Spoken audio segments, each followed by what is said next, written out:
Y continuamos, hermanos, en esta parte número 2 de este capítulo 4, donde declaramos ya de forma directa que Jesús es Dios. Y aquí es donde empieza la cuestión, después de todo lo que hablamos, donde decimos o donde explicamos la naturaleza de Dios, de que Dios es espíritu, pues surge la pregunta: si Jesús es Dios, entonces eso implica que Dios se hizo carne. ¿Y cómo puede ser eso? Si es un ser espiritual. Hermanos, el problema que he notado, especialmente les digo, hace algunos días, cuando escuché cosas, escuché en una palabra, incredulidad. Mucha incredulidad. Mucha necedad, mucha soberbia, falta de conocimiento, ignorancia. No sé qué más decir. Pero negar, escuchen bien, negar lo que estamos diciendo, de decir que Dios no pudo haberse manifestado en carne, está contradiciendo las Escrituras, porque de hecho eso es lo que dice. Pero como les dije, es triste porque no leen las Escrituras, no tienen conocimiento. Por eso pueden decir eso, porque no lo conocen. Y vamos a leer 1 de Timoteo 3:16.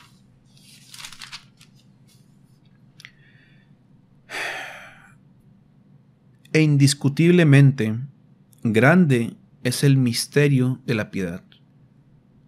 Les dije que este era un misterio. ¿Cuál es ese misterio? Dios fue manifestado en carne, justificado en el Espíritu, visto de los ángeles, predicado a los gentiles, creído en el mundo, recibido arriba en gloria. Ahí está la respuesta. Sí, Dios fue manifestado en carne. Esa palabra manifestar, tengo por aquí, es el griego 5319, que es fanero, que significa hacer aparente, poner en evidencia, presentarse, aparecer, comparecer, conocer, demostrar, descubrir, manifestar, hacer manifiesto, mostrar. Dios se presentó, se manifestó, apareció, se demostró, se dio a conocer. ¿En qué? En carne. Fue justificado en el Espíritu. Fue visto de los ángeles. Fue predicado a los gentiles. ¿Quién se predica hoy en día, a los gentiles? ¿Quién fue creído en el mundo? ¿Y quién fue recibido arriba? ¿En qué? En gloria. ¿Cuándo sucedió todo esto? En Jesucristo, que fue recibido arriba en gloria. Que Dios se manifestó en carne, en un cuerpo humano. Y este es el principal problema de todo. ¿Por qué? No porque sea un problema, porque la palabra es verdad. El problema somos nosotros, que queremos siempre rebajar a Dios a nuestra condición. Los argumentos que siempre he escuchado infantiles, por no decir, son comprensibles, son comprensibles, porque yo también tenía esos cuestionamientos, pero cuando estaba más pequeño, que no tenía conocimiento de las escrituras, pero escucharlo de personas que tienen más conocimiento cuando yo lo tenía, de personas que saben más, que tienen cargos dentro de las organizaciones, ministros, pastores, diáconos, y que cuestionen esto. Por ejemplo, Dios fue manifestado en carne. ¿Cómo es posible eso? Si Dios es espíritu, es un ser supremo, eterno, o sea, ¿cómo? Ahí está el problema, que es un misterio. Ellos argumentan y me da tristeza porque lo que escuché fue así, que era imposible de concebir, o sea, en la mente humana, que Dios, o sea, estamos hablando de Dios, haya dejado su trono en el cielo para estar acá en la tierra. ¿Cómo podía dejar eso? Si, así es el argumento. Pero si se predica y se enseña, y qué bonito es escuchar de la omnipresencia de Dios, que Dios está en todas partes, que como el Salmo dice, si estoy allá, tú estás, y yo si me escondiera acá, allá estás tú. Tanto se predica y tanto se enseña y hasta se canta y todo, pero no se cree. Esa es la realidad. No se cree. No sean incrédulos, sino creyentes. Hermanos, ¿por qué estamos exponiendo todo esto? ¿Por qué estamos explicando todo esto a detalle? Para eso, para derribar todos esos argumentos que se levantan en contra del conocimiento de nuestro Señor Jesucristo. Esas son nuestras armas. Dios es Dios todopoderoso y Él puede hacer lo que Él quiera. Ya, por favor, entiendan eso. Si Él le plació manifestarse en carne, es porque Él así lo quiso. Y más adelante vamos a ver por qué Él hizo eso.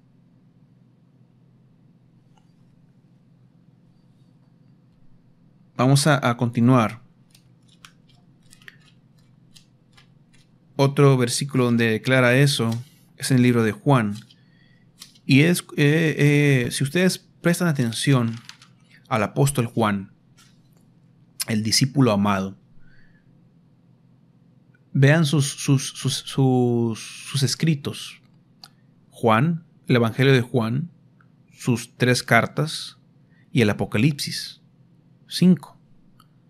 Y en todos declara la deidad de Jesús, porque él sabía quién lo amaba. Por eso era el discípulo amado. Y no estoy diciendo que sus otros discípulos no. Ellos también conocieron quién era él. Pero él da a conocer con ese denuedo quién era él. Que Jesús es Dios. Y ese es el libro que a mí también me gusta mucho por cómo hace pedazos a los fariseos, siempre haciéndolos, no de esta forma, pero haciéndolos enojar por todo lo que les hace, las cosas que les pregunta, y eso vamos a verlo más adelante. Y vamos a detenernos mucho ahí porque es importante entender lo que ellos entendían acerca de Jesús. Y en el Evangelio de Juan, si se fijan, comparado a los otros evangelios, este empieza con una verdad profunda. Y dice aquí en el capítulo 1, versículo 1. En el principio era el verbo.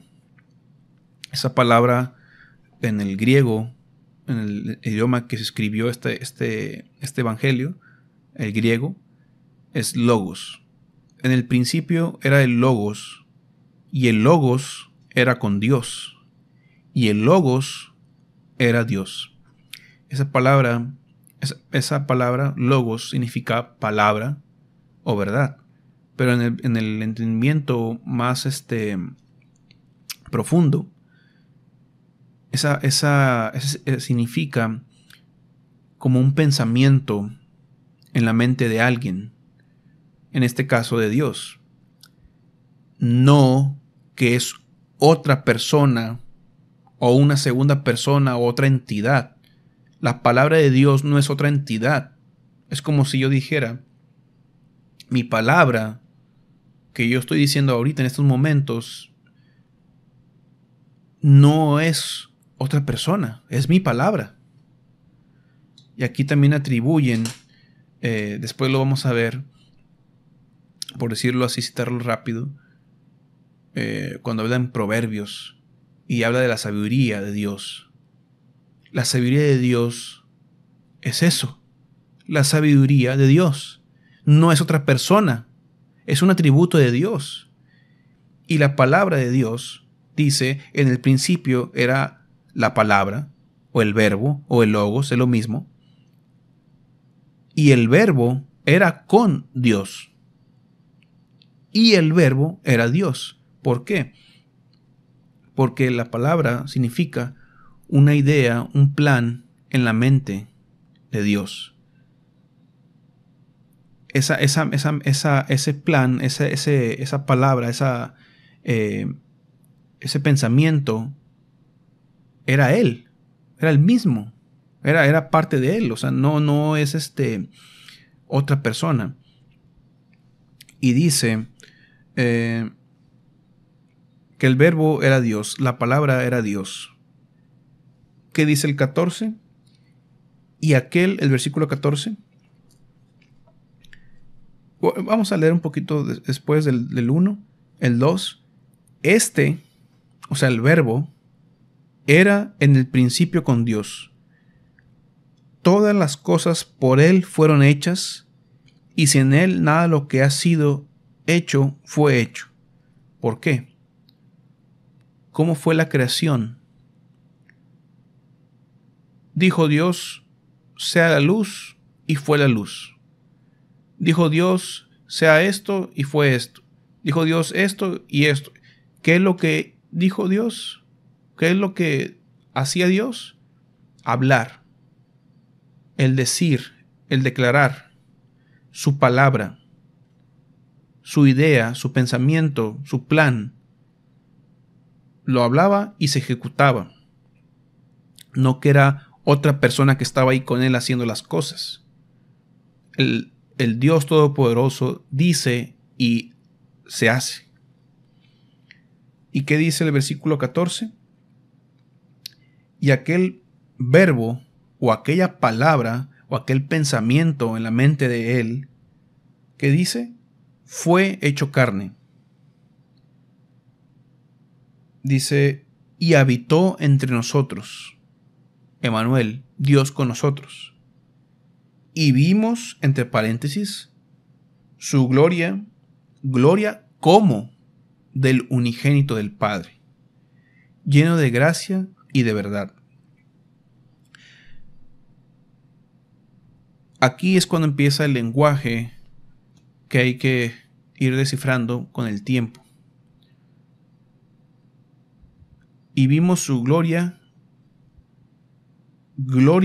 como del unigénito del Padre. No estoy ignorando esos textos. Vamos a verlos después. Porque hay muchos textos que usan para decir, mira, ahí están los dos, el Padre y el Hijo. Y hacen sus dos personas y sus dos dioses. Y creo que no entienden cuál es el punto de esto, de decir que hay un solo Dios. El problema y lo que más irritaba a Dios o lo hacía enojar, y por esa causa fueron el pueblo de Israel en aquel tiempo fue deportado se me fue el nombre de esta ciudad, lo tenía aquí en la punta de la lengua, ahorita me voy a acordar. Cuando fue transportado aquí yo sé que aquí está, déjeme para no inventarme algo. De la deportación de Babilonia. Sabía que tiene esa palabra en la boca. Babilonia. ¿Por qué causa fue, o cuál fue también todo el problema que siempre tuvo Dios con el pueblo? La idolatría. El estar adorando a dioses a diestra y a siniestra. Ahí tenían a Baal, ahí tenían a Moloch, ahí tenían a la reina de los cielos, puros dioses ajenos. ¿Y cuál es el primer mandamiento? No tendrás dioses ajenos delante de mí. No te harás imagen, etcétera, etcétera, etcétera. ¿Cuál es el baluarte o el texto donde declara el único Dios? En lo que ellos llaman el Shema. Oye Israel, el Señor nuestro Dios, el Señor uno es. Y me da risa, hermanos, porque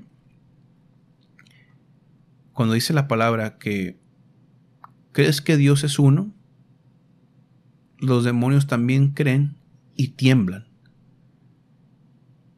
Hasta el reino de las tinieblas sabe que solamente hay un Dios.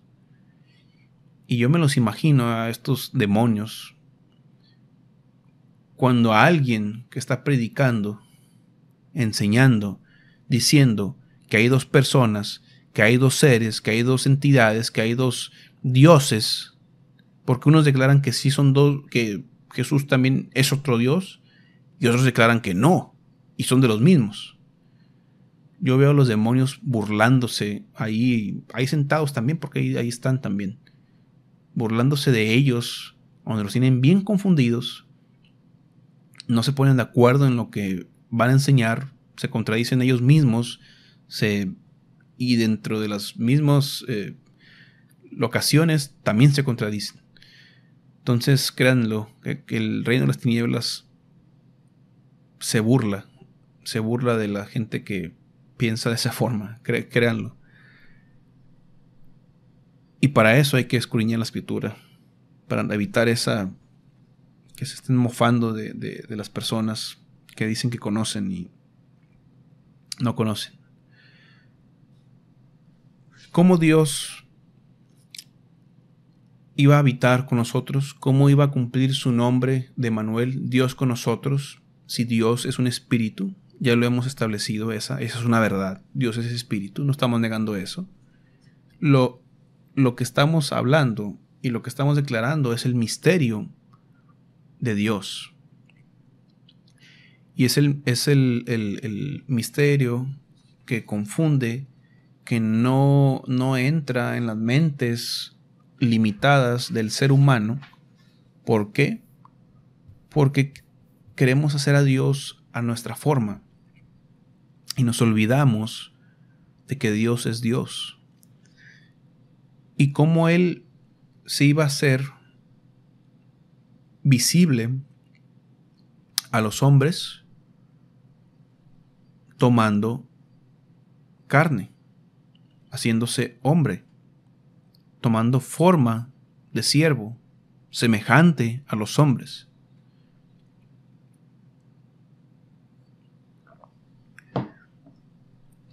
Vamos a leer 2 Corintios 5:19.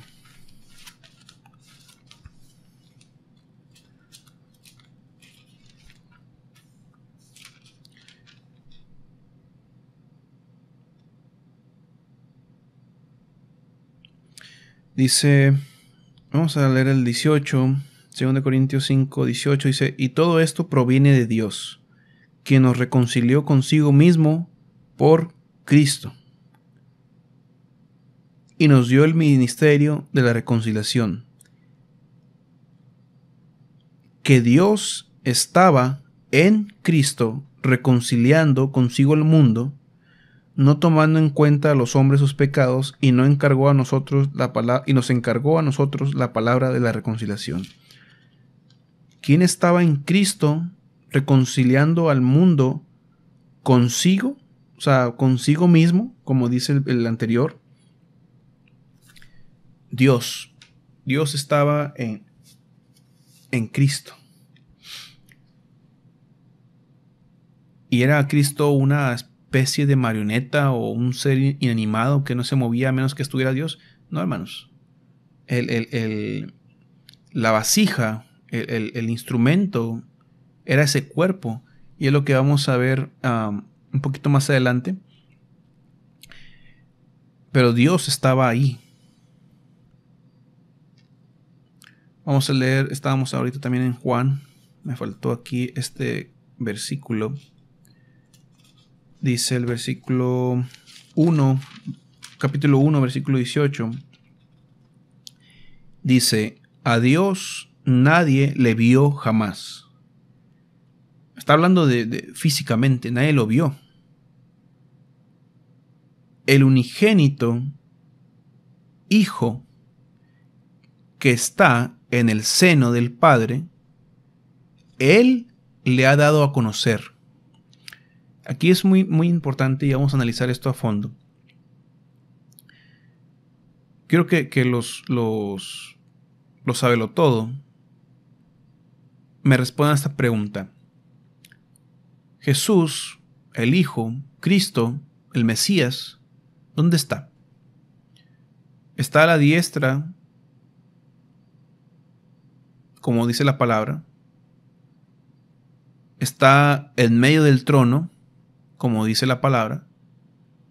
¿O está en el seno del Padre? Quiero que me respondan. ¿Dónde está?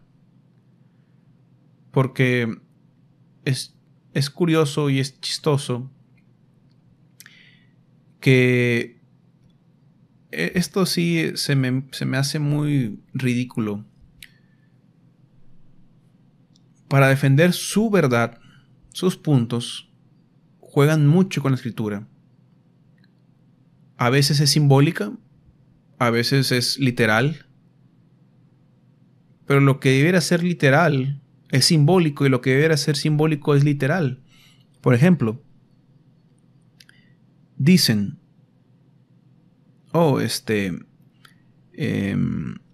lo que habíamos visto en el principio, en la enseñanza del capítulo 2 de la naturaleza de Dios. ¿Cómo es Dios? Tiene forma, tiene ojos, tiene manos. Eso es un sentido figurado. Está diciendo de los ojos de Dios están sobre todo. ¿Entonces Dios tiene muchos ojos? No, está hablando de su omnisciencia, omnipresencia, de que lo sabe todo, lo ve todo. Es Dios. Y así podemos estar viendo cualidades físicas, que era lo que llamamos antropomorfismo, explicar algo con términos humanos para que podamos entenderlo a Él, que es un ser espiritual. Dios es espíritu, sí, amén, gloria a Dios por eso. Pero Él es Dios, y para poder nosotros verlo y conocerlo, ¿qué fue lo que hizo? Se hizo carne y habitó entre nosotros. Pero dice la palabra, a Dios nadie le vio jamás. No, porque es un espíritu y un ser carnal, un ser mortal como nosotros nunca lo pudiéramos ver. ¿Cómo es que se da a conocer? Por medio del Hijo. Y quiero que vayamos entendiendo que el término Hijo es un título, igual que el Padre. Y ese título tiene un significado.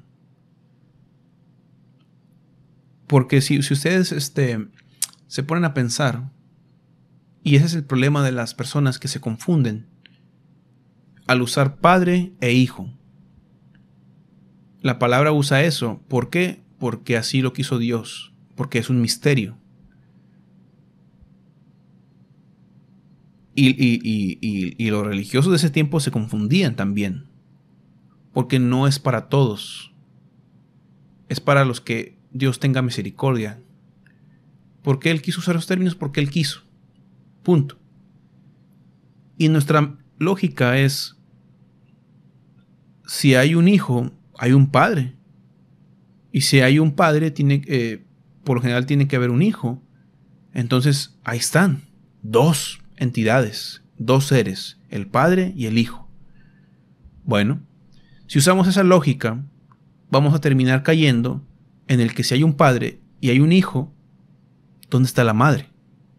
Y vamos a caer en la doctrina del catolicismo, donde se atribuye la madre de Dios. ¿Dice eso las escrituras? Por supuesto que no. Pero es el problema de no pensar y estar hablando sin tener conectada la lengua con el cerebro y ni siquiera conocer las escrituras. Hay que empezar a determinar los conceptos que maneja la Biblia. Y vamos a ver que todo esto es un lenguaje que usa. El Señor les dijo, y más adelante lo vamos a ver, a los fariseos, a los judíos, a los que decían que conocían, ¿por qué no entienden mi lenguaje? ¿Cuál lenguaje? Este lenguaje. El Señor no hay otra forma, no porque no la halló, sino que Él quiso usar esa forma de decir el Padre y el Hijo. ¿Quién ha dado a conocer al Padre? A ese Dios que que nadie ha visto. El Hijo. ¿Cómo lo dio a conocer? Si Dios mismo iba a venir. De un ser espiritual a un ser físico con carne, ahí es cuando le iba a dar a conocer. Íbamos a ver al Padre. Entonces, ya después entendemos lo que pasó con Felipe. Vamos a tocarlo más adelante. Dice el versículo, no sé por qué últimamente estoy diciendo versículo, y es el capítulo 1 de Hebreos. Y justamente cuando venía de trabajar, escuché esto y me vino el entendimiento. Porque en este tema que escuché, porque quiero que sepan, si no lo están entendiendo, yo vi las enseñanzas que dieron, porque yo tengo esa humildad de ver y aprender de eso. Quiero saber si también tienen la humildad de escuchar a para aprender y ver en qué puedo estar equivocado. Pero cítenme escritura. No me citen argumentos ni pensamientos de hombre. Cítenme escritura.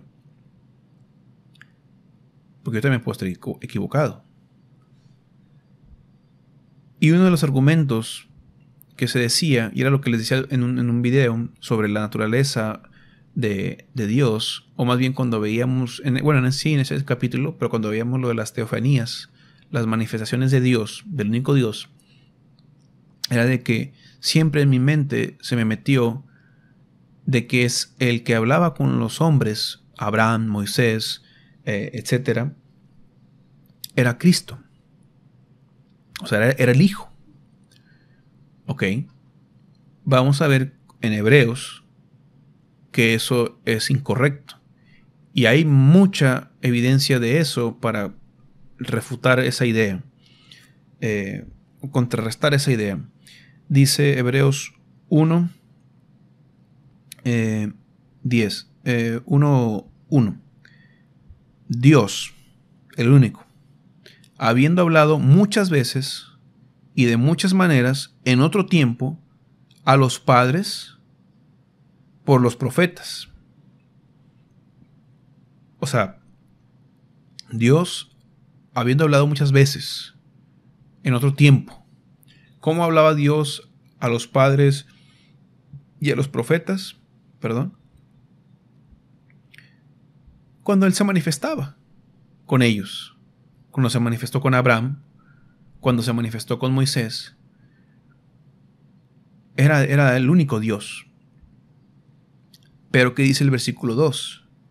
en estos postreros días, o sea, en estos últimos días, nos ha hablado por el Hijo, a quien constituyó heredero de todo y por quien asimismo hizo el universo.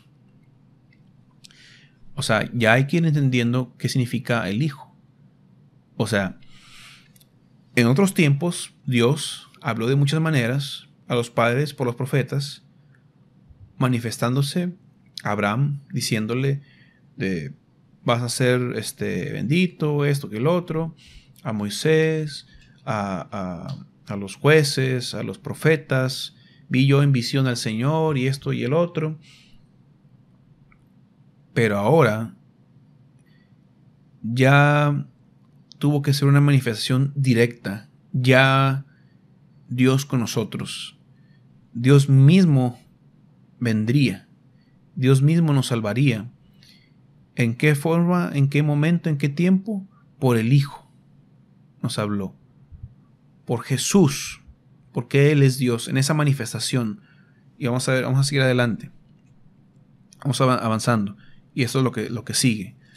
¿Por qué? Porque en Jesús, vamos a leer Colosenses 1:15. Y este texto lo utilizan para decir que el Señor Jesús es creado. Dice el versículo 15: Él es la imagen del Dios invisible, el primogénito de toda creación. Después vamos a hablar de ese punto que les acabo de decir. Ahorita estamos hablando de que Él es Jesús, Él es la imagen del Dios invisible. Eso es físico, algo que se puede ver a algo que no se podía ver o no se puede ver, porque Dios es espíritu, así dice la palabra, y un espíritu, al menos en esta condición de hombre carnal, no podemos verlo. ¿Cómo lo podemos ver? A través de Jesús, porque Él es la imagen, la figura del Dios invisible. Eso también lo dice en 2 Corintios 4:4.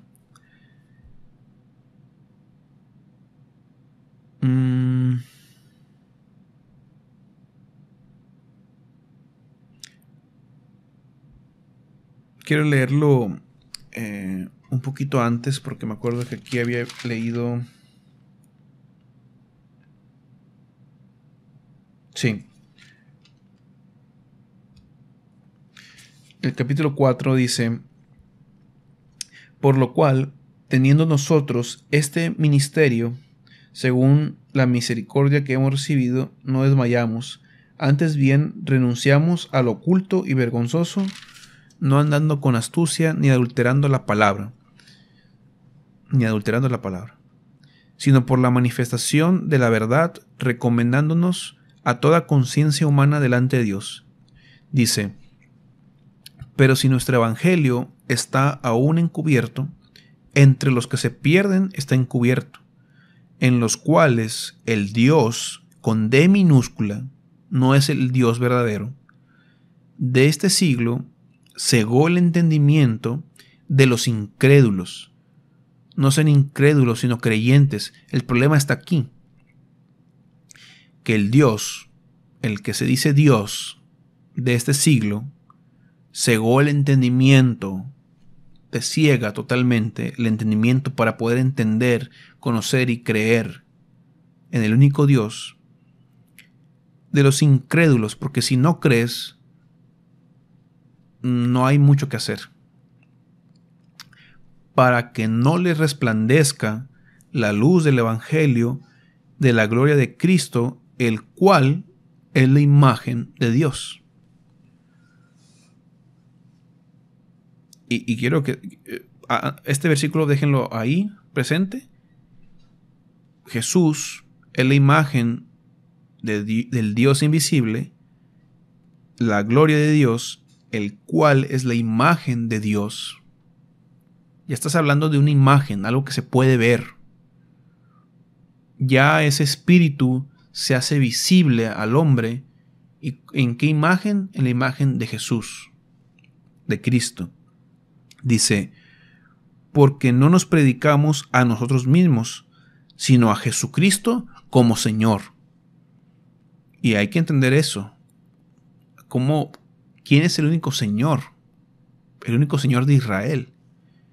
O sea, ya aquí Pablo, él se le fue a revelar esa verdad. Más adelante lo vamos a ver, no me quiero ir adelantando. Sino a Jesucristo como Señor. Y esto es lo que estamos haciendo aquí. Predicando a Jesucristo como Señor, Señor de señores, Rey de reyes y como el único Dios verdadero.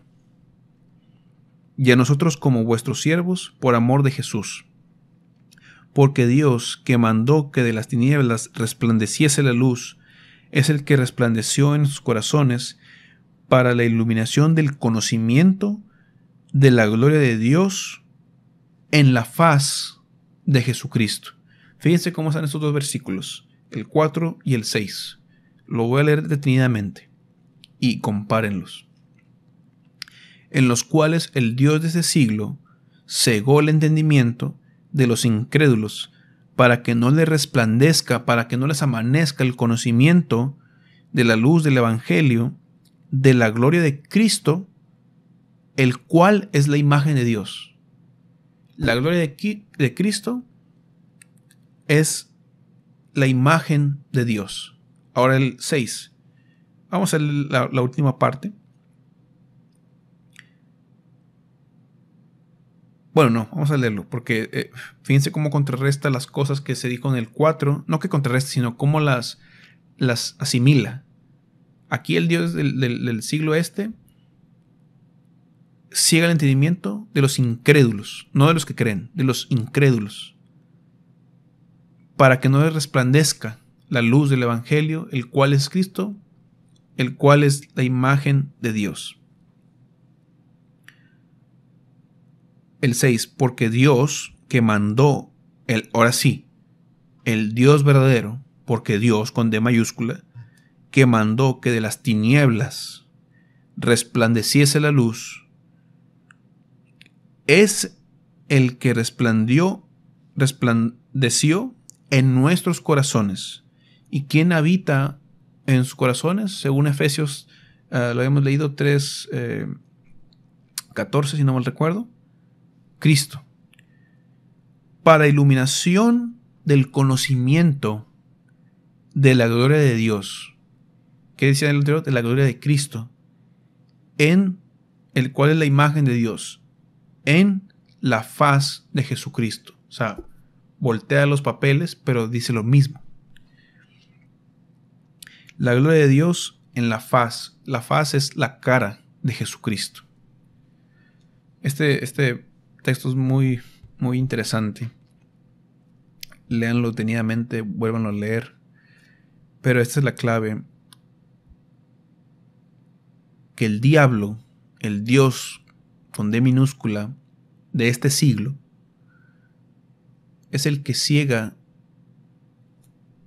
el entendimiento, no de todos, de los incrédulos. Por eso les decía en un principio que sí, doy testimonio a esto, porque veo, escucho cómo los ciega en este conocimiento, en este entendimiento, porque el conocimiento de la gloria de Dios en la faz de Jesucristo, porque ese entendimiento, le dije, no es para todos. Porque si no crees lo elemental como que Dios es omnipresente, por ejemplo, no esperes que Dios te vaya a revelar su misterio, su conocimiento. No esperes que haya ese resplandor de luz, de entendimiento. ¿Por qué? Porque eres un incrédulo, primeramente. Vamos a continuar. Vamos a leer Hebreos 10, que dice aquí, hablando de Jesús, pero dice el 10:20, dice, por el camino nuevo y vivo que Él nos abrió a través del velo, esto es, de su carne. Después vamos a ir comprendiendo todo el significado que esto tiene, de que Dios se haya manifestado en carne. Y ya como vimos en Hechos, cuando dice que la iglesia de Dios, el cual Él ganó por su propia sangre. Hermanos, ya cuando uno ya va entendiendo, en este caso ustedes, o si ya tienen este conocimiento, gloria a Dios, si no, lo van entendiendo, pero cuando ya, en mi caso, lo entiendo, todo es totalmente diferente a todo lo que yo creía. Todo lo que yo creía, como Pablo dijo, lo tengo por estiércol, por basura, lo desecho. ¿Por qué? Porque ya entiendo quién es el Señor Jesús, qué es lo que hizo, cuál fue su obra redentora, qué es lo que implicaba eso, que era... todo cambia, absolutamente todo, el significado de todo. Cuando leemos de que Él se manifestó en carne, cuando relaciona siempre eso de Dios carne, esto, lo otro, siempre hay un problema en eso. Y ahora lo vamos a ir entendiendo. Vamos a leer. Ya habíamos leído esto en una enseñanza anterior. Génesis 22:8. Que habíamos comentado que tal vez Abraham no sabía lo que estaba diciendo o profetizó sin darse cuenta. Algo importante. Cuando Isaac le pregunta, oye, ahí está la leña, ahí está todo, pero ¿dónde está el cordero? ¿O dónde está el animal? ¿Y qué le dijo Abraham en el versículo 8? Y respondió Abraham, Dios se proveerá de cordero. No dice Dios proveerá cordero. O como dando a entender que iba a proveer en ese momento. Sino que Dios se proveerá. ¿Qué dice Hebreos 10:5? Y Abraham estaba profetizando algo en un tiempo futuro. Dice Hebreos 10:5, dice, por lo cual, entrando en el mundo, dice, sacrificio y ofrenda no quisiste, ¿más qué? Más me preparaste cuerpo. Dios se preparó un cuerpo. Dios se proveyó un cuerpo. Y ese cuerpo es Jesús. Hablando, no quiero que me malentiendan, como que si el cuerpo o la figura fuera nada más una... como lo dije en un principio, una marioneta, un avatar, no sé cómo llamarlo, sino de que ese ser que se manifestó, vamos a ir viendo más adelante también, que no era cualquier hombre, no era un hombre ordinario como nosotros, pero se preparó ese cuerpo, que era de carne y sangre y huesos, ¿verdad? Vamos a leer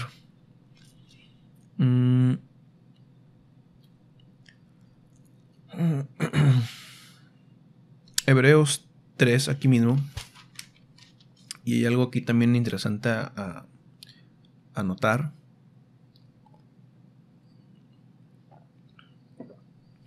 Dice, hay que leerlo desde el capítulo 3 de Hebreos. Dice, por tanto, hermanos santos, participantes del llamado celestial, considerad al apóstol y sumo sacerdote de nuestra profesión, Cristo Jesús. El Señor Jesús también es apóstol y es sumo sacerdote. ¿Por qué? Porque apóstol, ¿qué significa?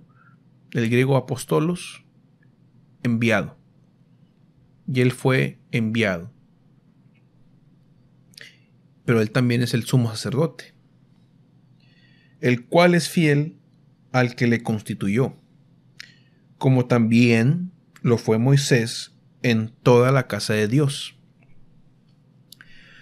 Porque de tanto mayor gloria que Moisés es estimado digno éste, cuanto tiene mayor honra que la casa que él hizo, que el que la hizo. Voy a leerlo otra vez, perdón. Dice, porque de tanto mayor gloria que Moisés estimado digno, este, ¿cuánto tiene mayor honra que la casa el que la hizo? Porque toda casa es hecha por alguno, pero el que hizo todas las cosas es Dios. Y Moisés, a la verdad, fue fiel en toda la casa de Dios, como siervo, para testimonio de lo que se iba a decir. Pero Cristo, como hijo sobre su casa, la cual casa somos nosotros, si retenemos firme hasta el fin la confianza y el gloriarnos en la esperanza. Dios hizo la casa, pero Cristo sobre su casa, o sea, es hijo sobre su casa, o sea, él mismo es el creador, pero a la misma vez él es partícipe de esa casa. Léanlo detenidamente, medítenlo y entiendan esta porción. Vamos a regresarnos acá a Juan.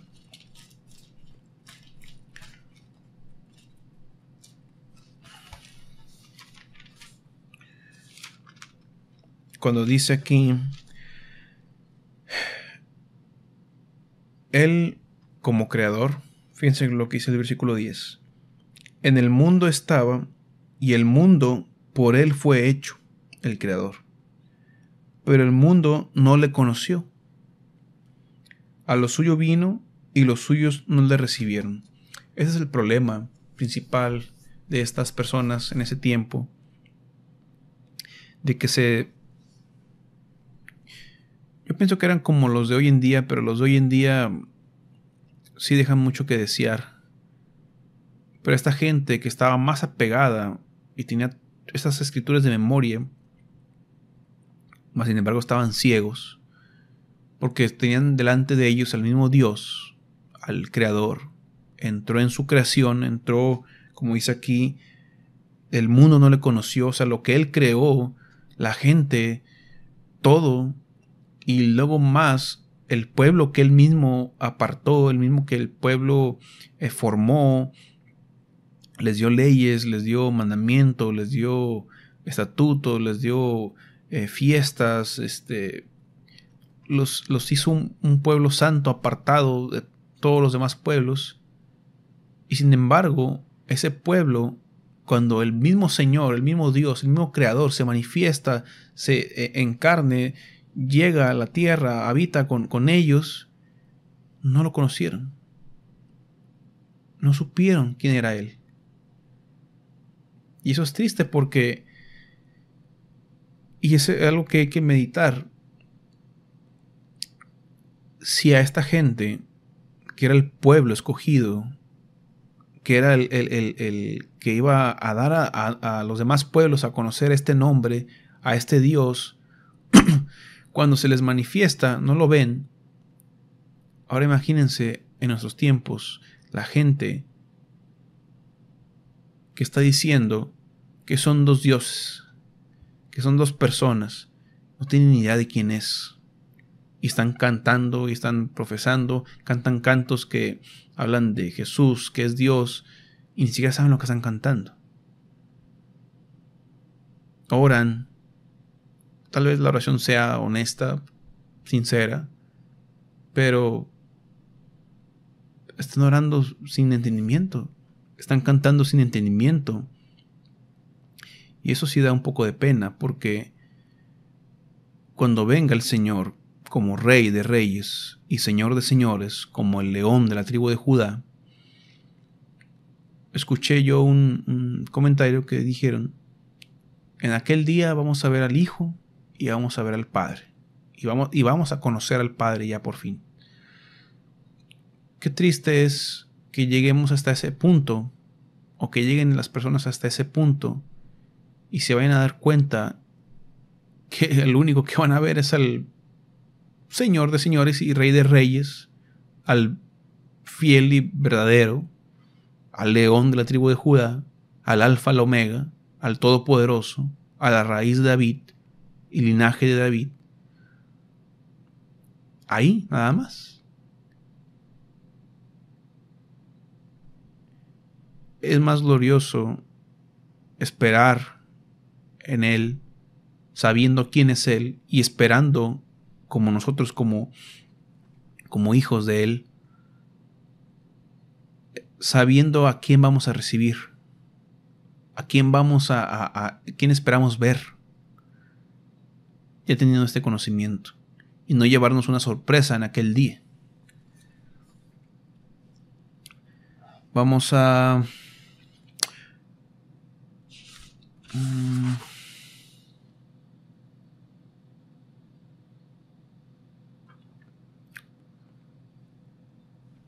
Yo creo que vamos a parar por aquí. Les dije, hermanos, que este capítulo en especial sí es bastante largo. En el de la naturaleza de Dios, creo que fueron 4 partes, si no mal recuerdo. En no tengo idea, no quiero echar mentiras, pero sí van a ser más que esas, porque sí es un tema bastante largo. No es un tema que se pueda tocar en 20 minutos o en 5 minutos o apenas empezar. Algo que sí me dio... Yo sé por qué lo dicen, pero sí es un tema que es muy complejo, muy hay que hablarlo al detalle, y reconozco que tal vez haya cosas que a mí se me pasen, detallitos que a lo mejor aún yo no he visto, pero trato de estudiar todo lo posible ese tema, y a lo mejor dentro de algunos días, algunas semanas, algunos meses tenga una mejor visión de lo que estamos enseñando. Pero eso no significa que no sea verdad, sino simplemente que vamos a tener un mejor entendimiento, porque todo el propósito de esto es el conocimiento de Él, y lo vamos a ver después, que ese es el propósito de conocer. Porque ¿cuál era la petición que hacía el Señor a la otra persona? No, la petición que hacía en el sentido que Él daba a entender, Él daba a conocer que la vida eterna era que conocieran al único Dios verdadero. Porque si no conoces al que dices que estás adorando, pues no tiene sentido nada de lo que estás haciendo. No sabes a quién estás adorando. No sabes a quién estás sirviendo. Y eso es elemental. Entonces, es un tema bastante largo, hermanos. Lo voy a terminar ahorita. Mañana, si el Señor lo permite, vamos a seguir grabando. Ahorita ya es la 1 de la mañana aquí. Entonces, vamos a parar esta parte. Vamos a recapitular rápido. Citamos el Antiguo Testamento, declarando que el Mesías era el que iba a venir y que Dios mismo iba a venir. En el Nuevo Testamento, para los que no sabían si había textos donde decía que Jesús es Dios, ahí están. Ya los citamos.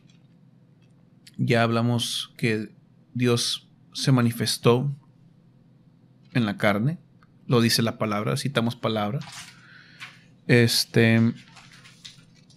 Y nada más. ¿Qué más tenemos por aquí? Hasta ahorita vamos a parar aquí, pero les dije, y todavía me falta bastante. Entonces, tómense el tiempo, mediten la palabra, repasen lo que estamos viendo, porque es un tema que creo que ya fundamos los cimientos, las bases fuertes para establecer que solamente hay un Dios, y es el único que hay. El problema viene en el entendimiento del Nuevo Testamento, del Nuevo Pacto, porque ya ahí maneja los términos padre e hijo, y es cuando la gente se pierde y se confunde. Pero es por algo que más adelante vamos a ver. Hermanos, que la paz de nuestro gran Dios y Salvador Jesucristo sea con cada uno de nosotros.